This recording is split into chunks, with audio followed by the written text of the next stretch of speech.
Over the past few weeks, the death of Charlie Kirk exposed some very important truths and realities in the world.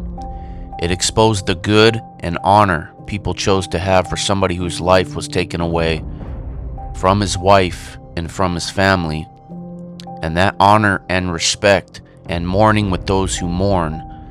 The goodness of God was shown all around the world in response to this tragic event, with people gathering all around the world to show that honor and respect to him and his family. Even those who don't necessarily agree with his political opinions and beliefs chose to show honor and respect. But this event also exposed the reality of evil, that there were those who chose not to show respect but to justify the event for whatever reason they were told to justify it. And not only justifying the event, but an opportunity to show disrespect with mocking and celebration towards his death and his family. So what does the Bible tell us about the reality of some of these people in this world?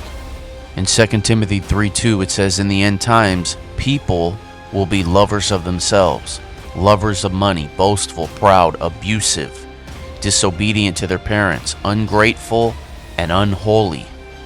Verse 3, "Without love, unforgiving, slanderous, without self-control, brutal, not lovers of good." Verse 4, "Treacherous, rash, conceited, lovers of pleasure rather than lovers of God." And what happens is when people choose to reject God, to reject anything to do with God, whether through policy or a way of life, they over time become this and gradually increase in this behavior, being desensitized and becoming depraved in their thinking. Ephesians 4:18, "Having their understanding darkened, being alienated from the life of God through the ignorance that is in them because of the blindness of their heart." Verse 19, "Having lost all sensitivity, they have given themselves over to sensuality, so as to indulge in every kind of impurity, and they are full of greed." The longer somebody rejects God, the harder their heart becomes. And with the world being dominated by the thoughts and spiritual forces, swaying people to go away from God, to reject God and everything that has to do with God, these people fill themselves with wickedness. Romans 1:29, "Being filled with all unrighteousness, fornication, wickedness, covetousness, maliciousness, full of envy, murder, debate, deceit, malignity, whisperers." Romans 1:32, "Although they know God's righteous decree that those who do such things deserve death, they not only continue to do those very things, but also approve of those who practice them." And because they don't want God to exist, because it's not convenient for their pleasure in unrighteousness, they encourage others to think the same way and practice the same things, because they think if there's a majority, it makes it right or good in their wrongful way of thinking. So how did many of these people get to the place where they believe that mocking this event, mocking the family, mocking the wife was good, and that they were on the side of good, and that this behavior was righteous? 1 John 5:19 says, "We know that we are of God, and that the whole world lies under the sway of the wicked one." How can the wicked one reach the minds and hearts of everyone at once in the world? Through media, through opinions, through influence, that certain behaviors are justified, and that most people think this way, and that if you go against this way of thinking, you are the minority, thus playing on the fear of rejection and the addiction to acceptance and approval from humans. And whether it be social media, news articles, television shows, they are controlled to play on the basic needs and desires of humans to deceive them into a certain mindset, a mindset that opposes God.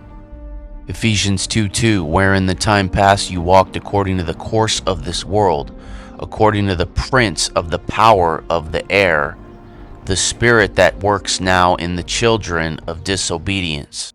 The prince of the power of the air is the one who controls the thoughts and the thinking of the world.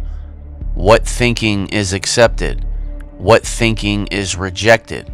And by spiritual forces of deception, deceive people to oppose all that is good and all that is of God.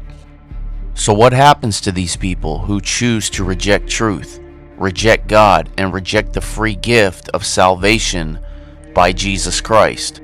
2 Thessalonians 2:10, and with all deceivableness of unrighteousness in them that perish, because they received not the love of the truth, that they might be saved.